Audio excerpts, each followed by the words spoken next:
এসএসসির মার্কশিটে বাবার নাম মতিউর রহমান। এরপরও সন্তানের পরিচয় অস্বীকার রাজস্ব কর্মকর্তার। ছাগলকান্ডের ইফাদ তারই ছেলে জানালেন নিজাম হাজারী।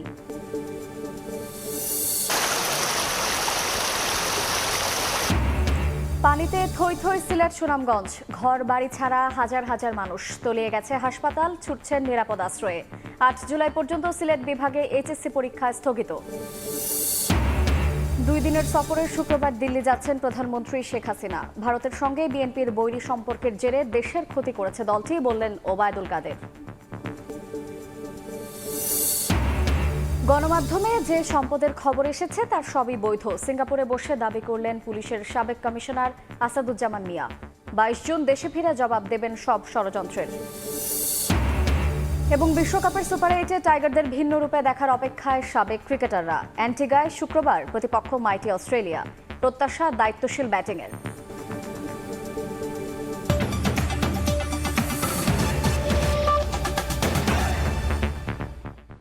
দেখছিলেন শিরোনাম। প্রবাসের সময়ের সঙ্গে আছি আমি শায়লা রহমান ইমা।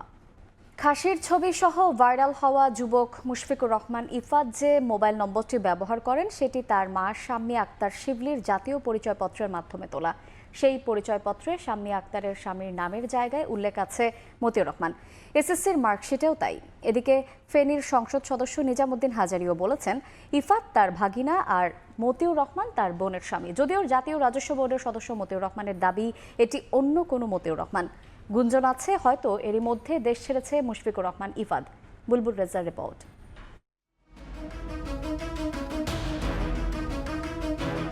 কোরবানির খাসির ছবি নিয়ে ভাইরাল হওয়া যুবক মুশফিকুর রহমান ইফাদের বাবাকে কি তার নাম?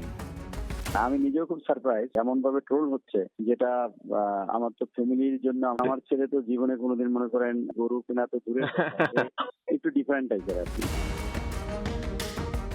জাতীয় রাজস্ব বোর্ডের সদস্য মতিউর রহমানের দাবি ইফাত তার ছেলে তো দূরের কথা, এই নামে তার কোনো আত্মীয় স্বজনও নেই।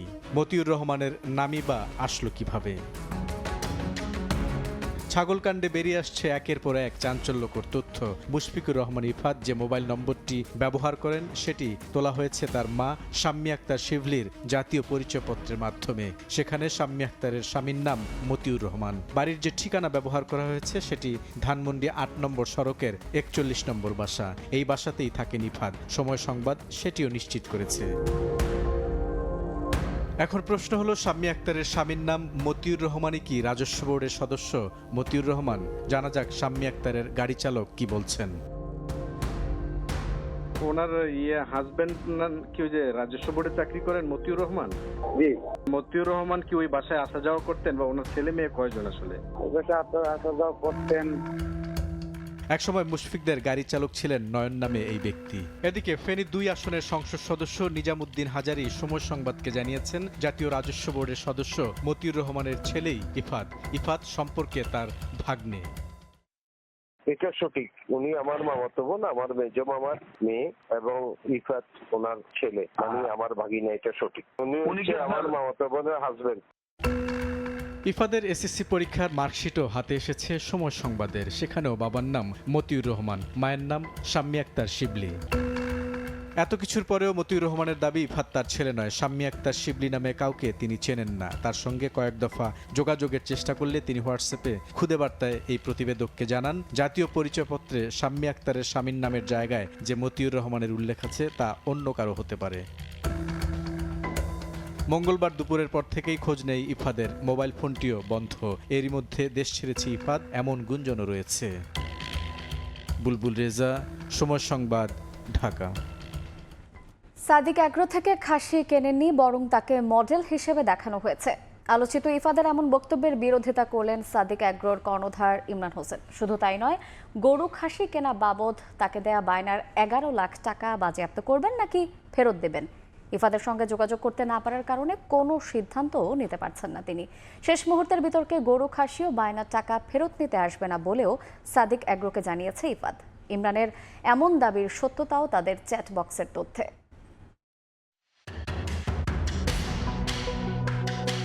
ফ্রিটল জাতের একটি খাসি, যা এবার কোরবানির ঈদে পশু কেনাবেচাকে নিয়ে গেছে অন্য এক উচ্চতায়। 15 লাখ টাকা দাম হাঁকানোর পর 12 লাখ টাকায় তা বিক্রি করা হয় মুশফিকুর রহমান ইফাদ নামে 19 বছরের যুবকের কাছে। এরপর ওই যুবকের বাবা এনবিআর কর্তার পরিচয় সামনে এলে যে সমালোচনা শুরু হয়, তাতে ভুল পাল্টে ফেলে ইফাদ। দাবি করে তাকে ছাগলের মডেল বানিয়েছে সাদিক অ্যাগ্রো। তার কথা অনুযায়ী আমি ছবি তুলি খাসিটার সাথে এবং সবাইকে বলি হ্যাঁ আমি খাসিটা কিনছি, আসলে খাসিটা কিন্তু আমি কিনা হয়নি। তবে বৃহস্পতিবার বিকেলে ক্যামেরার সামনে এসে ইফাতের বক্তব্যের পুরো দ্বিমত পোষণ করেন খামারের কর্ণধার ইমরান হোসেন। আমি মার্কেটিং পলিসি হিসেবে তার নাম ব্যবহার করছি, এটা আসলে যৌক্তিক না। ছাগল আমি বললাম ইফাত কিনছে, তাহলে আমি আর অন্য কাস্টমারের কাছে ছাগলটা কিভাবে বেচবো? হাইপ ক্রিয়েট করে লস করার মতন ব্যবসায়ী আমি না। তাহলে কার কথা সঠিক? সময় সংবাদের হাতে এসেছে তাদের দুজনের মেসেজ, যেখানে দেখা যাচ্ছে গেল 5 তারিখের আগে এক মেসেজে খাসির পুরো টাকার ব্যবস্থা করা কঠিন হয়ে যাচ্ছে বলে সাদিক অ্যাগ্রোর কর্ণধার ইমরান হোসেনকে জানায় মুশফিকুর রহমান ইফাদ, এবং সামারাই নামে অন্য খামার থেকে কিনে সাদিক অ্যাগ্রোতে রাখা একটি গরুর দাম ওই খাসির দামের সঙ্গে সমন্বয় করতে অনুরোধ করা হয় ওই মেসেজে। 7 জুন রাত 1:29 চ্যাটিংয়ে আরও পরিষ্কার হয় খাসির দাম মিটেছে 12 লাখ টাকা, আর সামারাই থেকে কেনা ওই গরুর দাম বাবদ 6 বা 7 লাখ টাকা বিয়োগ করে বাকি টাকা পরিশোধ করার কথা জানায় ইফাদ। 9 তারিখের আগে এক চ্যাটিংয়ে খাসির দাম বাবদ মোট 12 লাখ টাকা 11 তারিখের আগে পরিশোধ করার কথা জানায় ইফাদ। এরপর বিতর্ক তুঙ্গে উঠলে ইফাত জানিয়ে দেয় গরু ছাগল এমনকি বায়না করতে দেয় 11 লাখ টাকা কোনো কিছুই লাগবে না তার। উদ্ভূত পরিস্থিতি থেকে শুধু মুক্তি চান তিনি। ও পরবর্তীতে আর আসে নাই, আমাদের ছাগলটাও অবিকৃত রয়ে গেল। আমরা তো আসলে ওর সঙ্গে যোগাযোগই করতে পারতেছি না যে অ্যাডভান্সের টাকাটা কি করব, ও ফেরত নিবে না আমরা এটা ফরফিট করে ফেলবো। তাদের মেসেজে দেখা যাচ্ছে বাংলাদেশে নিষিদ্ধ ক্রিপ্টোকারেন্সির ট্রেডিংকে নিজের ব্যবসা হিসেবে দেখিয়েছে ইফাদ। কামরুল হাসান সবুজ, সময় সংবাদ, ঢাকা।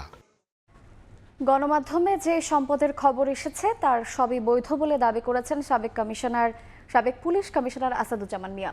জ্ঞাত আয়ের বাইরে এবং আয়ের সঙ্গে সামঞ্জস্যপূর্ণ নয় এমন কোনো সম্পদ তার এবং তার পরিবারের নেই বলেও জানান তিনি। খুব শিগগিরই দেশে ফিরে সব ষড়যন্ত্রের জবাব দেওয়ার কথাও জানান আসাদুজ্জামান মিয়া। সিঙ্গাপুর থেকে অনলাইনে দেয়া সাক্ষাৎকারে সময় সংবাদকে একথা বলেন পুলিশের সাবেক এই কর্মকর্তা।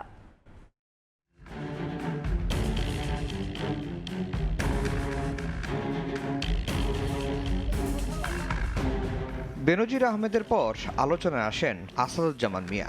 গত 15 জুন মিয়া সাহেবের যত সম্পদ শিরোনামে একটি পত্রিকায় ঢাকা মেট্রোপলিটন পুলিশের সাবেক এই কমিশনারের বাড়ির পর বাড়ি, জমি ও ফ্ল্যাটের সারিসহ অঢেল সম্পদ অর্জনের খবর আসে। খবর প্রকাশের পর সস্ত্রীক দেশ ছাড়ার প্রতিবেদনও প্রচার করে কয়েকটি গণমাধ্যম। এসব নিয়ে বৃহস্পতিবার সকালে সময় সংবাদের সঙ্গে কথা হয় আসাদুজ্জামান মিয়ার। এবং কিছু প্রপার্টির কথা অনলাইনে 30 মিনিটেরও বেশি সময় ধরে দেওয়া সাক্ষাৎকারে সাবেক ডিএমপি কমিশনার জানান তাকে এবং তার পরিবারকে জড়িয়ে দুর্নীতির খবর অতিরঞ্জিত, ভিত্তিহীন ও বানোয়াট। গণমাধ্যমে যে সম্পদের খবর এসেছে তার সবই বৈধ বলেও দাবি করেন তিনি। আনরেজিস্টার্ড, গোপন বা আমার জ্ঞাত এর বাইরে কোনো সম্পদ আমার নেই। যে সম্পদের হিসাবগুলো দেওয়া হয়েছে তা যেগুলো সঠিক আছে, কিন্তু তার পিছনে এটা বলা হয়নি যে সেই সম্পদটা আমি কিভাবে প্রাপ্ত হয়েছি। আসাদুজ্জামান মিয়া বলেন, সামাজিকভাবে হেয় করতেই দেশি বিদেশি একটি মহলের ষড়যন্ত্রের প্লট, অবৈধ সম্পদ অর্জনের কল্পকাহিনী। আমাকে এবং আমার পরিবারের সম্মান ক্ষুণ্ণ করা, সমাজে হেয় প্রতিপন্ন করা, এটাই একটা উদ্দেশ্য। পাশাপাশি আমি যেহেতু সরকারের গুরুত্বপূর্ণ পদে আসীন ছিলাম, এই সরকারের কাছের মানুষ সবাই যে দুর্নীতিগ্রস্ত, এটা গুজব রটিয়ে বা এটা পরিকল্পিতভাবে এই ধরনের একটা প্রচার করে আমার সম্মানও নষ্ট করা যাবে এবং রাষ্ট্রের পরিচালনার দায়িত্বে যারা আছে তারাও সম্পূর্ণ দুর্নীতির সাথে যুক্ত। এই জিনিসটা দেশে এবং বিদেশে প্রচারের মাধ্যমে দেশের মানুষকে যেমন বিভ্রান্ত করা যাবে, তেমনি আমাদের বিদেশি যারা উন্নয়ন সহযোগী আছে তাদের কাছে এই ধরনের একটা ভ্রান্ত ধারণা দেওয়া যাবে। এইটা একটা গভীর চক্রান্তের অংশ, এটা কোনো ছোট বা বিচ্ছিন্ন ঘটনা না। কারা ষড়যন্ত্র করছে তার কিছুটা ইঙ্গিত দেন সাবেক ডিএমপি কমিশনার। ফরিদপুর 1 আসনের স্বতন্ত্র প্রার্থীর প্রচুর ক্ষোভ যে আমরা কেন নৌকার প্রার্থীর বিরুদ্ধে ভোট করিনি। ব্যক্তিগত গ্রাস, এই ব্যক্তিগত গ্রাজের কারণেও এই ধরনের ষড়যন্ত্রের সাথে অনেকেই যুক্ত হয়েছে। বৃহস্পতিবার দেশে ফিরে আইনজীবীর সঙ্গে কথা বলে পরবর্তী পদক্ষেপ নেয়ার কথাও জানান আসাদুজ্জামান মিয়া। আমি আসছি 12 তারিখে, আর মানব জীবন পত্রিকা আপনি বের করেন, ওইখানে নিউজটা হয়েছে সম্ভবত 14 তারিখে। নিউজ হওয়ার পরে ভয় পেয়ে সস্ত্রীক পালিয়ে আসলাম। এই একটি মাত্র দাবি তাদের বিকৃত এবং বলবো যে পরশ্রীকাতরতা এবং আক্রোশের বহিঃপ্রকাশ। 2015 সালের 7 জানুয়ারি থেকে 2019 সালের 13 সেপ্টেম্বর পর্যন্ত ডিএমপির 33তম কমিশনার হিসেবে দায়িত্ব পালন করেন আসাদুজ্জামান মিয়া। এরপর 4 বছর দায়িত্ব পালন করেন জাতীয় নিরাপত্তা সংক্রান্ত সেলের। আফজাল হোসেন, সময় সংবাদ, ঢাকা। এদিকে স্বরাষ্ট্রমন্ত্রী আসাদুজ্জামান খান কামাল বলেছেন, পুলিশের সাবেক কর্মকর্তাদের বিরুদ্ধে অবৈধ সম্পদ অর্জনের যেই অভিযোগ উঠেছে, তদন্তের আগে বিষয়টি নিশ্চিত করা সম্ভব নয়। দুপুরে সচিবালয়ে মন্ত্রী বলেন, মিয়ানমার এবং আরাকান আর্মিকে জানিয়ে দেওয়া হয়েছে বাংলাদেশের দিকে গুলি চালানো হলে পাল্টা গুলি চালানো হবে। আমরা যতটুকু জানি আরাকান রাজ্য দখল তারা করে ফেলছে। বিজেপি আমাদের এখানে এসে আত্মরক্ষার্থে পালিয়ে আসছেন। কখনো মায়ানমার আর্মি, কখনো আরাকান আর্মি ফায়ার ওপেন করে। আমরা দোনো দলের সঙ্গেই আমরা বলে দিয়েছি যে আমাদের গুলি করলে আমরাও এরপরে পাল্টা গুলি করব। তার বিরুদ্ধে সঠিকভাবে কোনো অভিযোগ উত্থাপন হয়নি। সে সুযোগ পেলে নিশ্চয়ই আসবেন, কথা বলবেন, তাহলেই বোঝা যাবে তার কতখানি অবৈধ, কতখানি তিনি তার নিজস্ব সম্পদ দিয়ে বৃদ্ধি করেছেন। বেনজির আহমেদ বিদেশের মিশনে অনেক বছর ছিলেন, সেগুলো আপনাদের জানা দরকার। সেই মিশনে সে কত টাকা এনেছে এইগুলি তাকে বলতে হবে। তো চেরাপুঞ্জি থেকে নেমে আসছে পাহাড়ি ঢল, সঙ্গে থেমে থেমে বৃষ্টি। বিপর্যস্ত সিলেট সুনামগঞ্জের জনপদ, পানিবন্দী লাখ লাখ মানুষ। ঘরবাড়ি ছাড়াও তলিয়ে গেছে হাসপাতাল, ব্যবসা প্রতিষ্ঠান। এদিকে বন্যা পরিস্থিতিতে 8 জুলাই পর্যন্ত এইচএসসি পরীক্ষা স্থগিত করা হয়েছে। হিমাদ্রি শেখর ভদ্র এবং আমিনুল ইসলামকে সঙ্গে নিয়ে ইকরামুল কবিরের রিপোর্ট। ক্যামেরায় ছিলেন দিগেন সিংহ এবং নওশাদ আহমেদ চৌধুরী। প্রচণ্ড গতিতে এখনো ছুটছে পানি।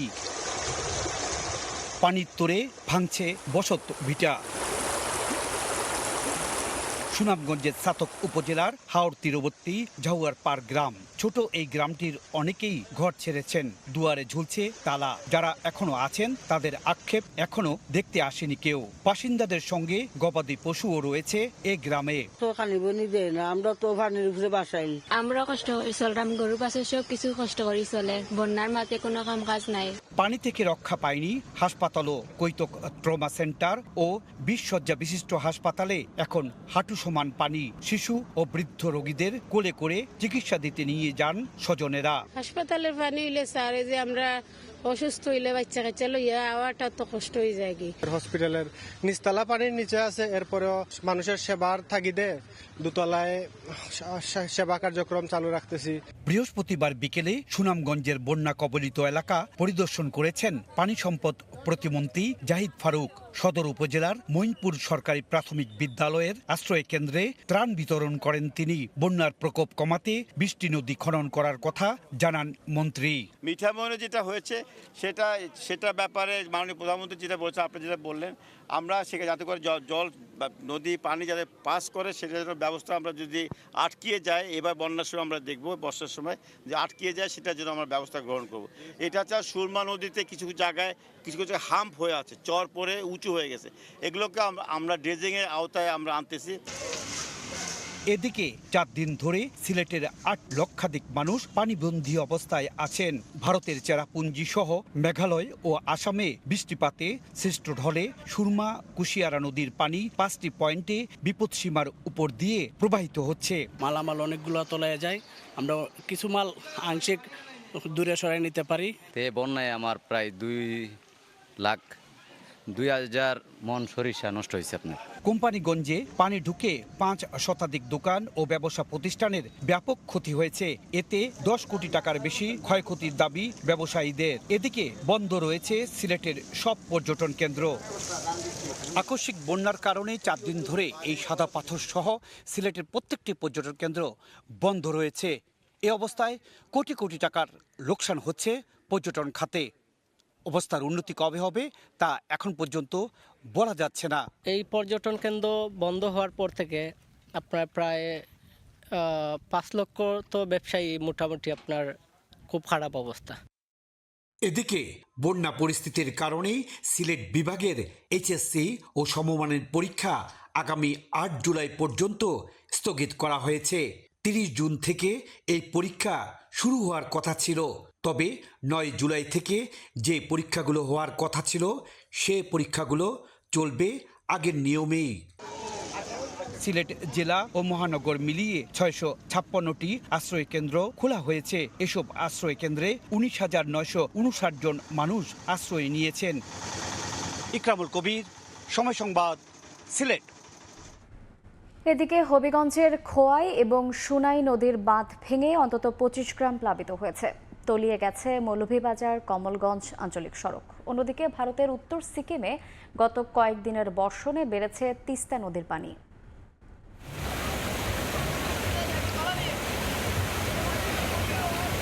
বাঁধ ভেঙে প্রবল গতিতে ছুটছে পানি। হবিগঞ্জের খোয়াই নদীর বাঁধ ভেঙে হু হু করে ঢুকছে পানি। একই দশা সুনাই নদীর বাঁধেও। এতে সদর, নবীগঞ্জ ও মাধবপুর উপজেলার অন্তত 25টি গ্রাম প্লাবিত হয়েছে। 3 উপজেলায় আউশ ধান ও সবজির প্রায় 20 হেক্টর জমি পানিতে তলিয়ে গেছে। বাঁধ ভাঙাতে আমাদের অনেক জমি নষ্ট হইতেছে। মানুষ চলাচল, গরু চলাচল খুব অসহায় অবস্থা আমরা করে রয়েছি। এদিকে মৌলভীবাজারের মনু, ধোলাই ও কুশিয়ারা নদীর পানি বিপদসীমার উপর দিয়ে প্রবাহিত হচ্ছে। এতে প্লাবিত হয়েছে মৌলভীবাজার কমলগঞ্জ আঞ্চলিক সড়ক। পানির তোরে ভেসে গেছে কয়েকটি ঘর। সদর উপজেলার পশ্চিম শ্যামেরকোনা গ্রামে ঢলের পানিতে পড়ে 9 ও 7 বছর বয়সী 2 শিশুর মৃত্যু হয়েছে। ছোট ছেলে যে আসিল তে বুল লইয়া খেলাত আসিল আর পানির ধাক্কায় পড়ি গেছে। আর বড় যে ছেলে মরছে এও বা যাওয়াত আসিল আর তারে বাঁচানিত লাগিয়া এও পড়ি গেছে। অন্যদিকে নেত্রকোনায় উপড়াখালী নদীর পানি বিপদসীমার উপর দিয়ে প্রবাহিত হচ্ছে। এতে নিম্নাঞ্চল প্লাবিত হয়েছে। পানিবন্দী হয়ে পড়েছে কমলাকান্দা উপজেলার সদর ও নাজিরপুর ইউনিয়নের বেশ কয়েকটি গ্রাম। উত্তরের জেলা রংপুরের কাউনিয়া পয়েন্টে তিস্তার পানি বিপদসীমার উপর দিয়ে প্রবাহিত হচ্ছে। এতে কাউনিয়া, গঙ্গাচড়া ও পীরগাছা উপজেলার নদী তীরবর্তী অঞ্চলে দেখা দিয়েছে ভাঙন। হুমকির মুখে পড়েছে রাস্তাঘাট, বাড়িঘর। ভাঙন রোধে প্রয়োজনীয় ব্যবস্থা নেওয়ার গতানুগতিক আশ্বাস পানি উন্নয়ন বোর্ডের। ভাঙন প্রতিরোধে ফেলানো হয়েছে এবং ওখানে কার্যক্রম অব্যাহত রয়েছে। সংখ্যক যে অবস্থা ধরা আছে সেগুলো ডাম্পিং করে ওই ভাঙন প্রতিরোধে আমরা সর্বোচ্চ চেষ্টা করব। এদিকে থেমে থেমে ভারী ও মাঝারি বৃষ্টিপাতে লালমনিরহাটের চরাঞ্চলের প্রায় 200 বিঘা জমির বাদাম নষ্ট হয়ে গেছে। ওমর ফারুক, সময় সংবাদ। 2 দিনের রাষ্ট্রীয় সফরে শুক্রবার ভারতে যাচ্ছেন প্রধানমন্ত্রী শেখ হাসিনা। দিল্লিতে তিনি দ্বিপক্ষীয় বৈঠক করবেন নরেন্দ্র মোদীর সঙ্গে।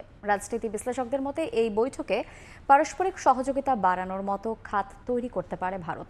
পাশাপাশি নিজেদের অবস্থান স্পষ্ট করতে পারে তিস্তা পানি বণ্টন নিয়েও।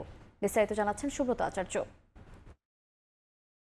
2022 সালে ভারতের প্রধানমন্ত্রী নরেন্দ্র মোদীর সঙ্গে দ্বিপাক্ষিক বৈঠকে যোগ দেন বাংলাদেশের প্রধানমন্ত্রী শেখ হাসিনা।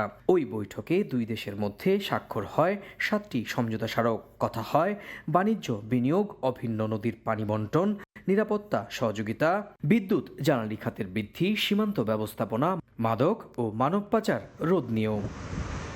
2 বছর পর 2 প্রধানমন্ত্রী শনিবার আনুষ্ঠানিক দ্বিপাক্ষিক বৈঠকে বসবেন দিল্লির হায়দ্রাবাদ হাউসে। রাজনৈতিক বিশ্লেষকরা বলছেন এবারের বৈঠকে নির্ধারিত হতে পারে 2022 সালের চুক্তি ও সমঝোতা স্মারকের বাস্তবতা এবং আগামী 5 বছরের রূপরেখা। তবে তিস্তার পানি বণ্টন চুক্তি নিয়ে সফরে চুক্তি স্বাক্ষর না হলেও এ বিষয়ে নিজেদের স্পষ্ট অবস্থান জানাতে পারে ভারত। আসতে পারে বড় ধরনের বিনিয়োগের খবরও। তবে সরকারি পর্যায়ে ঠিক কোন কোন বিষয়ে আলোচনা হবে তা এখনও পরিষ্কার করেননি সংশ্লিষ্ট কূটনীতিকরা। সংশ্লিষ্টদের আশা, প্রতিবেশী 2 দেশ আগামীতে নিজেদের অর্থনৈতিক সম্পর্ক আরও শক্তিশালী করতে হাতে নেবে বেশ কিছু পদক্ষেপ। এতে সমানভাবে লাভবান হবে 2 দেশের মানুষ।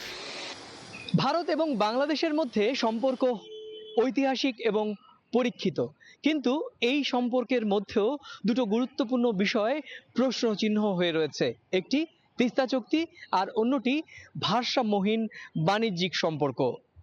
প্রধানমন্ত্রীর দুদিনের রাষ্ট্রীয় সফরে এই দুটো গুরুত্বপূর্ণ ইস্যু কিভাবে সমাধানের দিকে পৌঁছে নিয়ে যেতে পারেন সেটাই এখন দেখার বিষয়। ভারতের রাজধানী নয়াদিল্লির রাষ্ট্রপতি ভবনের সামনে কর্তব্যপথ থেকে সুব্রত আচার্য, সময় সংবাদ। ভারতের সঙ্গে বিএনপির বৈরী সম্পর্কের জেরে দলটি দেশের ক্ষতি করেছে বলে মন্তব্য করেছেন আওয়ামী লীগ সাধারণ সম্পাদক ওবায়দুল কাদের। তিনি জানান, ভারসাম্যের কূটনীতিতে এগিয়ে যাবে দেশ, আর এই কারণেই ভারতের সঙ্গে কোনো বৈরিতা চায় না বাংলাদেশ। সকালে বঙ্গবন্ধু অ্যাভিনিউতে দলের যৌথ সভায় বক্তব্য রাখেন তিনি। ঘোষণা দেন, দলের প্রতিষ্ঠা বার্ষিকী উপলক্ষে রোববার সরারদি উদ্যানে সমাবেশ করবে আওয়ামী লীগ। মানচিত্র লাগোয়া দুই প্রতিবেশী দেশ ভারত বাংলাদেশ। দ্বিপাক্ষিক সম্পর্কের বিভিন্ন মাত্রা পেরিয়ে দু দেশের কূটনীতি এখন শুধুই ঢাকা নয়াদিল্লি নয়, বরং প্রভাব বিস্তার করে কোনো কোনো ক্ষেত্রে আঞ্চলিক এমনকি বৈশ্বিক প্রেক্ষাপটেও। দুই দেশেই পুরনো নেতৃত্ব নতুন করে তাদের ক্ষমতা ফিরে পেয়েছেন। অতীতের সুসম্পর্কের ধারাবাহিকতায় কেমন যাবে আগামীর দিনগুলো, এমন বাস্তবতা থেকেই ভারতের প্রতিবেশী প্রথম নীতিতে আবারও নরেন্দ্র মোদীর আমন্ত্রণে রাষ্ট্রীয় অতিথি হয়ে শুক্রবার দিল্লি যাচ্ছেন প্রধানমন্ত্রী শেখ হাসিনা। সংক্ষিপ্ত সফর হলেও এর ব্যাপ্তি যে অনেক তা স্পষ্ট হচ্ছে বিভিন্ন পরিসরের আলোচনায়। বৃহস্পতিবার দলের কেন্দ্রীয় কার্যালয়ে এক যৌথ সভা শেষে প্রশ্নের জবাবে সাধারণ সম্পাদকও কথা বললেন দিল্লি সফর ইস্যুতে। সমস্যার সমাধান করব আলোচনার টেবিলে। আলোচনার টেবিলেই আমাদের সম্মানজনক সব আউটস্ট্যান্ডিং সমস্যার সমাধান আমরা করতে পারি। প্রতিবেশীর সঙ্গে অবিশ্বাসের যে বৈরী সম্পর্ক গড়েছিল বিএনপি, এতে ক্ষতি হয়েছে দেশের, অভিযোগ কাদেরের। সংশয় আর অবিশ্বাসের দেওয়াল তারা সৃষ্টি করেছে জেনারেল জিয়াউর রহমান, খালেদা জিয়া। তারা ভারতের সাথে বৈরী সম্পর্ক সৃষ্টি করে বাংলাদেশেরই সবচেয়ে বেশি ক্ষতি করেছে, যেটা আমরা করতে চাই না। আমরা বন্ধুত্বপূর্ণ, ভারসাম্যমূলক, সম্মানজনক, পারস্পরিক আমরা কূটনীতি চাই। দেশের স্বার্থ বিক্রি করে কূটনৈতিক সম্পর্ক রক্ষা করছে না আওয়ামী লীগ, স্মরণ করিয়ে দেন সাধারণ সম্পাদক। এই সম্পর্ক আমাদের জাতীয় স্বার্থে, আমাদের জাতীয় স্বার্থকে বিকিয়ে দিয়ে আমরা কারোর সাথে কোনো সম্পর্ক করি। এছাড়া যৌথ সভায় 23 জুন আওয়ামী লীগের 75তম প্রতিষ্ঠাবার্ষিকী উপলক্ষে 10 দফা কর্মসূচি ঘোষণা করেন ওবায়দুল কাদের। এই সমাবেশে 23 তারিখ বেলা 2:30 সোহরাওয়ার্দী উদ্যানে আমন্ত্রণ জানান। দেবাশিস রায়, সময় সংবাদ, ঢাকা। দীর্ঘদিনের অভিযোগের পরও এন্ডোস্কোপি, ক্লোনোস্কোপি কিংবা সিটি স্ক্যানের মতো পরীক্ষা নিরীক্ষায় মানা হচ্ছে না কোনো নিয়ম। বৃহস্পতিবার দুপুরে সরেজমিনে বেশ কয়েকটি হাসপাতাল ঘুরে এমন প্রমাণ পেয়েছেন স্বাস্থ্যমন্ত্রী সামন্তলাল সেন। বেসরকারি হাসপাতালগুলোতে সেবার মান নিয়েও অসন্তোষ জানান তিনি। এন্ডোস্কোপি, ক্লোনোস্কোপি কিংবা সিটি স্ক্যান, এমআরআইয়ের মতো পরীক্ষা করতেও রাজধানীর নামি দামি হাসপাতালে প্রায়ই ঘটছে অনাকাঙ্ক্ষিত ঘটনা, এমনকি নজির রয়েছে মৃত্যুর। এসব অভিযোগ আমলে নিলে অধিকাংশ ক্ষেত্রেই দেখা যায় ঠিকঠাক প্রোটোকল না মেনেই করা হয় এসব পরীক্ষা নিরীক্ষা। তাই বেসরকারি এসব নামি দামি হাসপাতালের মান যাচাই করতে গত কয়েকদিন ধরে ঢাকার বেশ কয়েকটি হাসপাতালে ঘুরে বেরিয়েছেন স্বাস্থ্যমন্ত্রী। সেই ধারাবাহিকতায় বৃহস্পতিবার দুপুরে রাজধানীর ল্যাবেইড হাসপাতালে আকস্মিক পরিদর্শনে যান মন্ত্রী। প্রথমেই ঢু মারেন জরুরি বিভাগে। সামন্তলালকে সামনে পেয়েই এক রোগীর স্বজনের অভিযোগ। অধিদপ্তরের টিম জানায়, রোগীর শারীরিক অবস্থা সম্পর্কে পুরোপুরি না জেনেই করা হয় সিটি স্ক্যান। আবার একদিনে 70টি এন্ডোস্কোপি করানোর রেকর্ডও মিলেছে এই হাসপাতালে, যা দিয়ে কতখানি প্রোটোকল মানা যায় তা নিয়ে প্রশ্ন তোলেন খোদ মন্ত্রী। প্রসিডিওর যেগুলো ইন্টারভেনশন করা হয়, যে এন্ডোস্কোপি বলেন বা সিটি স্ক্যান বলেন, যেখানে আমি ইন্টারভেনশন করি, আইভি ইঞ্জেকশন ইউজ করি, এখানে কিন্তু ঘাটতি আছে। যতদিন বাঁচবো আমরা আপনাদের ভালোর জন্য কাজ করব। আমরা সাংঘাতিকভাবে কাজ করছি এবং খুব দুঃখিত, লজ্জিত। ইমপ্রুভ করবই আমরা। পরে বাংলাদেশ স্পেশালাইজড হাসপাতাল পরিদর্শনে যান মন্ত্রী। সেখানের চিত্রটাও অনেকটা একই। মন্ত্রী প্রশ্ন তুলেন হাসপাতালের চিকিৎসা ব্যয় নিয়ে। যেহেতু মন্ত্রী মহোদয় বলে গেলেন, আমরা আমাদের অবশ্যই কোয়ালিটেটিভ ডেভেলপমেন্টের জন্য চেষ্টা করব। পরে মন্ত্রী জানান প্রটোকল মেনে চিকিৎসা আর মান নিয়ন্ত্রণে কঠোর হচ্ছে সরকার। ওনাদেরকে আরো যত্নশীল হতে হবে। ওনাদেরকে যেটা করতে হবে যে প্রসিডিউরগুলো যেগুলো করছেন কোয়ান্টিটি না বাড়িয়ে কোয়ালিটি করার কথা। সরকারি হাসপাতালের পাশাপাশি বেসরকারি হাসপাতালে এমন অভিযান চলমান থাকবে বলে জানান স্বাস্থ্যমন্ত্রী। রাশেদ লিমন, সময় সংবাদ, ঢাকা। সুইস ব্যাংকে জমানো টাকা তোড়জোড় করে সরিয়ে ফেলছে বাংলাদেশিরা। বৃহস্পতিবার প্রকাশিত ব্যাংকটির বার্ষিক প্রতিবেদনে এমন তথ্য জানানো হয়েছে। তবে কেন টাকা তুলে নেওয়া হচ্ছে এর কোনো ব্যাখ্যা দেয়নি ব্যাংকটি। গ্রাহকদের নাম পরিচয় কঠোরভাবে গোপন রাখায় বিশ্বের ধনীদের অর্থ গোপনে গচ্ছিত রাখার জন্য বহুদিনের খ্যাতি আছে সুইস ব্যাংকের। তাই অবৈধ আয় আর কর ফাঁকি দিয়ে জমানো টাকার ঠাঁই হয় ব্যাংকটিতে। প্রায় 1 দশক ধরে বৃদ্ধির পর গত 2 বছর ধরে ব্যাংকটিতে কমতে শুরু করেছে বাংলাদেশিদের আমানতের পরিমাণ। বৃহস্পতিবার প্রকাশিত সুইস ব্যাংকের বার্ষিক প্রতিবেদনে দেখা যাচ্ছে 2022 সালে ব্যাংকটিতে বাংলাদেশিদের গচ্ছিত অর্থের পরিমাণ ছিল 5,52 লাখ সুইস ফ্রা। গত বছর যা নেমে এসেছে 1,77 লাখ ফ্রাতে। অর্থাৎ বছর ব্যবধানে ব্যাংকটিতে বাংলাদেশিদের গচ্ছিত অর্থের পরিমাণ কমেছে প্রায় 68%। 2021 সালে সুইস ব্যাংকে বাংলাদেশিদের অর্থের পরিমাণ ছিল 87,11 লাখ ফ্রা। সুইস ব্যাংক থেকে শুধু যে বাংলাদেশিরা তাদের সঞ্চিত অর্থ সরিয়ে নিচ্ছেন ব্যাপারটা তা নয়। প্রতিবেদনে দেখা যাচ্ছে ভারত পাকিস্তানিরাও সুইস ব্যাংক থেকে বেশ তোড়জোড় করে তুলে ফেলছেন তাদের আমানত। তবে কেন সুইস ব্যাংক বিমুখ হচ্ছেন গ্রাহকরা, এর কোনো ব্যাখ্যা বিশ্লেষণ জানায়নি কর্তৃপক্ষ। কামরুল হাসান সবুজ, সময় সংবাদ। বিদেশি বিনিয়োগের জন্য বিভিন্ন দেশের সঙ্গে যোগাযোগ করা হলেও সাড়া মিলছে না বলে জানিয়েছেন বাণিজ্য প্রতিমন্ত্রী আহসানুল ইসলাম টিটু। বিশ্বব্যাপী বাণিজ্য সম্প্রসারণে সরকার কাজ করছে বলে জানান তিনি। তবে বিশ্ব বাজারে যাওয়ার আগে নিজস্ব সক্ষমতা বাড়ানোর পরামর্শ দেন এনবিআর চেয়ারম্যান। বিএফটিআই আয়োজিত এক সেমিনারে একথা বলেন বক্তারা। স্বাধীনতার 53 বছরে নানা ঘাত পেরিয়ে এগিয়ে যাচ্ছে বাংলাদেশ। তবে 5 দশকে যতটা এগিয়ে যাওয়ার গল্প তৈরি হওয়ার কথা, তাতে অনেকটা পিছিয়ে থাকার কথা বলছেন বিশ্লেষকরা। বৃহস্পতিবার টিসিবি ভবনে বাংলাদেশ ফরেন ট্রেড ইনস্টিটিউট আয়োজিত বাংলাদেশের বাণিজ্য নীতির বিবর্তন, বর্তমান অবস্থা ও ভবিষ্যৎ নির্দেশনা বিষয়ক এক সেমিনারে বিভিন্ন বিষয় তুলে ধরেন বক্তারা। এতে মূল প্রবন্ধে পিআরআই এর চেয়ারম্যান জাহিদ সাত্তার বলেন, মেশিনারি যে আধুনিকায়ন না হলে বিশ্বায়নে পিছিয়ে পড়বে বাংলাদেশ। বাণিজ্য সম্প্রসারণে দরকার ব্যবসা বান্ধব নীতিমালা। Made in Bangladesh sell in the world market. So আমরা কোন পলিসিটা দিচ্ছি, সো দ্যাট ওই প্রিন্সিপালটা আই উইশ বাজেটে ওটার উল্লেখ থাকলে একটু ভালো হতো। সেমিনারে এনবিআর চেয়ারম্যান বলেন, অভ্যন্তরীণ বাজার যদি লাভজনক হয় তাহলে আপাতত রফতানি চিন্তা না করাই উত্তম। উন্নয়নশীল দেশে আগামীতে কাস্টমস আয় কমবে বলেও ইঙ্গিত দেন তিনি। ডোমেস্টিক মার্কেটে আমার যে মার্কেটটা আছে এবং সেটাকে আমি ক্যাটার করি, আমি যথেষ্ট লাভবান হচ্ছি, তখন আমি আর ওই চ্যালেঞ্জটা, বাইরের মার্কেটে ওই চ্যালেঞ্জগুলো নেব না। বাণিজ্য সম্প্রসারণে বাংলাদেশ এই মুহূর্তে 26টি দেশের সাথে এফটিএ নিয়ে কাজ করছে জানিয়ে বাণিজ্য প্রতিমন্ত্রী বলেন, বিদেশি বিনিয়োগ নিয়ে আসার চেষ্টা থাকলেও সাড়া মিলছে না। ট্যারিফ পলিসির সাথে লজিস্টিক পলিসিও পরিবর্তন করার কথা জানান প্রতিমন্ত্রী। ভিয়েতনাম যেভাবে এফটিএ করে দেশকে অগ্রগতি করেছে, আমরা ফরেন ডাইরেক্ট ইনভেস্টমেন্ট প্রমোট করছি, বাট সেই রকম আশানুরূপ সাড়া আমরা পাচ্ছি না। তো আমাদের এফটিএ এর মাধ্যমে আমাদেরকে ট্রাই করতে হবে। সেমিনারে বক্তব্য শেষে সম্প্রতি এক কাস্টমস কর্মকর্তার ছেলের 15 লাখ টাকার কোরবানির ছাগল কেনার বিষয়ে জানতে চাইলে কোনো উত্তর দিতে চাননি এনবিআর চেয়ারম্যান। কাজল আব্দুল্লাহ, সময় সংবাদ, ঢাকা। জ্বালানি ও নিরাপত্তা খাতে ভিয়েতনামের সঙ্গে সম্পর্ক আরও জোরদার করতে চায় রাশিয়া। ভিয়েতনামের প্রেসিডেন্টের সঙ্গে এক বৈঠক শেষে একথা জানান রুশ প্রেসিডেন্ট ভ্লাদিমির পুতিন। এদিকে রুশ প্রেসিডেন্টের হ্যানয় সফরকে ভালো চোখে দেখছে না যুক্তরাষ্ট্র।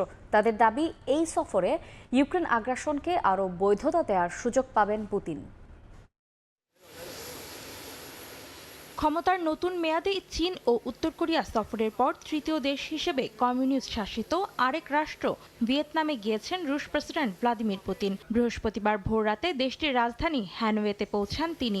বিমানবন্দরে ভিয়েতনামের উপপ্রধানমন্ত্রী চান হোং হা এবং দেশটির ক্ষমতাসীন কমিউনিস্ট পার্টির শীর্ষ কূটনীতিক লে হাই চুং পুতিনকে স্বাগত জানান। এরপর তাকে লাল গালিচার সংবর্ধনা দেওয়া হয়।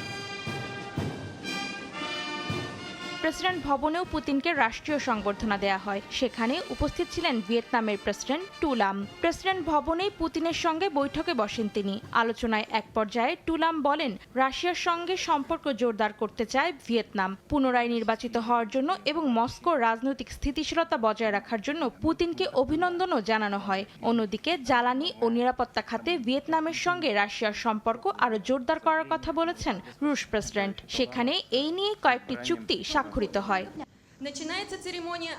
এদিকে পুতিনকে সাদরে বরণ করায় ভিয়েতনামের সমালোচনা করেছে যুক্তরাষ্ট্র। ওয়াশিংটনের দাবি, এই সফরে ইউক্রেন আগ্রাসনকে আরও বৈধতা দেওয়ার সুযোগ পাবেন পুতিন। বিশ্লেষকরা বলছেন, মার্কিন বিরোধিতার কারণে ভিয়েতনাম সফর রুশ প্রেসিডেন্ট পুতিনের জন্য গুরুত্বপূর্ণ হয়ে উঠেছে। সব জায়গায় তাদের বন্ধু রয়েছে এবং মস্কোকে বিচ্ছিন্ন করার পশ্চিমা চেষ্টা ব্যর্থ হয়েছে, এমন বার্তায় বিশ্বকে দিতে চায় রাশিয়া। অন্তরাসীন, সময় সংবাদ। মালয়েশিয়ার রাজধানীতে কুয়ালালামপুর কনভেনশন সেন্টারে চলছে 3 দিনব্যাপী 14তম মালয়েশিয়া গিফটস ফেয়ার।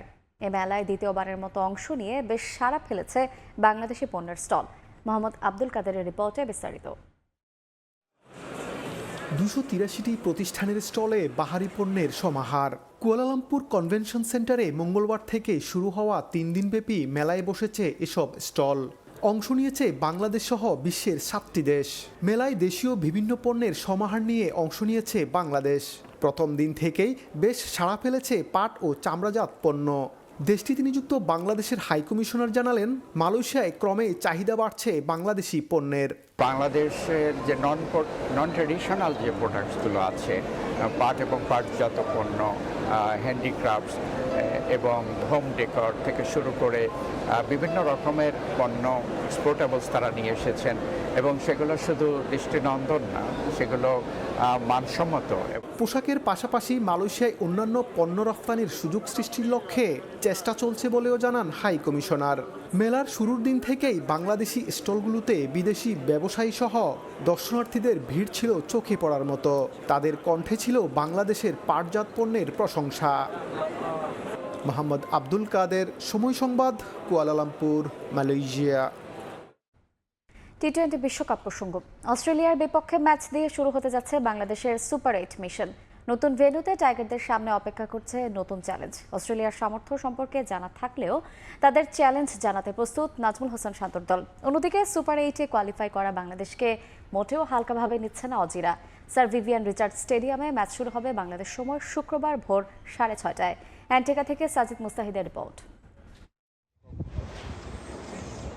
নেদারল্যান্ডস ম্যাচের আগে নেক ব্রেস পরে মাঠে এসেছিলেন সাকিব আল হাসান। অস্ট্রেলিয়ার বিপক্ষে ম্যাচের আগে আরও একবার সে নেক ব্রেস দিয়ে অনুশীলনে সাকিব। অস্ট্রেলিয়ার বিপক্ষে তার রান পাওয়া কতটা জরুরি তা সবারই জানা। চলতি বিশ্বকাপে নতুন বলে শরীফুলেরই জুটি বাঁধার কথা ছিল তাসকিনের সঙ্গে, কিন্তু ইনজুরিতে দল থেকে ছিটকে যাওয়ার পর তানজিমের পারফরমেন্সে এখন ফিট হয়েও দলের বাইরে এই পেসার। তারপরও সুযোগ আসলে অজিদের বিপক্ষে মাঠে নামতে নিজেকে প্রস্তুত রাখছেন শরীফুল। সুপার 8-এ কোয়ালিফাই করে তৃপ্ত না দল। ম্যাচের আগে অনুশীলনে ক্রিকেটারদের সিরিয়াসনেস দেখে তা স্পষ্ট। অস্ট্রেলিয়ার বিপক্ষে রেকর্ড পক্ষে কথা না বললেও সুপার 8-এও বড় দলের বিপক্ষে নিজেদের প্রমাণ করতে চায় বাংলাদেশ। এ ম্যাচের আগে ঘুরে ফিরে আসছে উইকেট আর কন্ডিশনের কথা। সেন্ট ভিনসেন্টে ব্যাটসম্যানদের রীতিমতো ধুঁকতে হয়েছে। অ্যান্টিগাতেও কন্ডিশন বড় ভূমিকা রাখতে যাচ্ছে তা স্পষ্ট। সে বিবেচনায় বাংলাদেশ দলে আসতে পারে একটি পরিবর্তন। জাকের আলীর পরিবর্তে দেখা যেতে পারে শেখ মেহেদীকে। বাংলাদেশের পর কলেজ ক্রিকেট গ্রাউন্ডে অনুশীলনে আসে অস্ট্রেলিয়া। ঐচ্ছিক অনুশীলনে নেমেই মার্শ স্টয়নিস হাঁকাতে শুরু করলেন বড় বড় ছক্কা। মাইটি অস্ট্রেলিয়া দুর্দান্ত ফর্মে থাকলেও ম্যাচের আগে বাংলাদেশ দলকে সমীহ করলেন অজি দলপতি। টি-20 বিশ্বকাপে অস্ট্রেলিয়াকে কখনোই হারাতে পারেনি বাংলাদেশ। মাহমুদুল্লাহ রিয়াদ। ঠিক প্রায় 3 বছর আগে রিয়াদের অধীনেই অস্ট্রেলিয়াকে একটা দ্বিপাক্ষিক সিরিজে হারিয়েছিল এই নাকুচ অজিরা। বাংলাদেশের বিপক্ষে একটা সময় কোনো দ্বিপাক্ষিক টি-20 সিরিজ খেলেনি। মুখোমুখি হতো শুধু টি-20 বিশ্বকাপে। তাই সুপার 8-এর এই ম্যাচটা বাংলাদেশের একটা জবাব দেয়ারও। এই ম্যাচটা যদি বাংলাদেশ জিততে পারে এবং জয় যদি সুপার 8 শুরু করতে পারে, নিশ্চিতভাবেই সেমির পথটা অনেকটাই সহজ হয়ে যাবে। অ্যান্টিগা থেকে সাজিদ মুস্তাহিদ, সময় সংবাদ। এ পর্যায়ে শীর্ষ সংবাদগুলো জানিয়ে দিচ্ছে আরেকবার। এসএসসির মার্কশিটে বাবার নাম মতিউর রহমান, এরপরও সন্তানের পরিচয় অস্বীকার রাজস্ব কর্মকর্তার। ছাগলকাণ্ডের ইফাদ তারই ছেলে, জানালেন নিজাম হাজারি।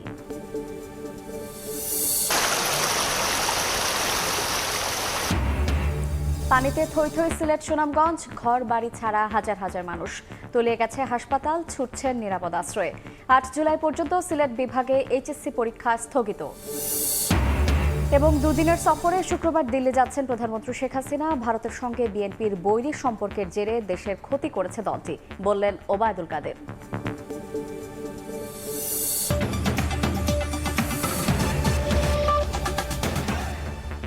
এই ছিল প্রবাসের সময়, সঙ্গে থাকুন সময়।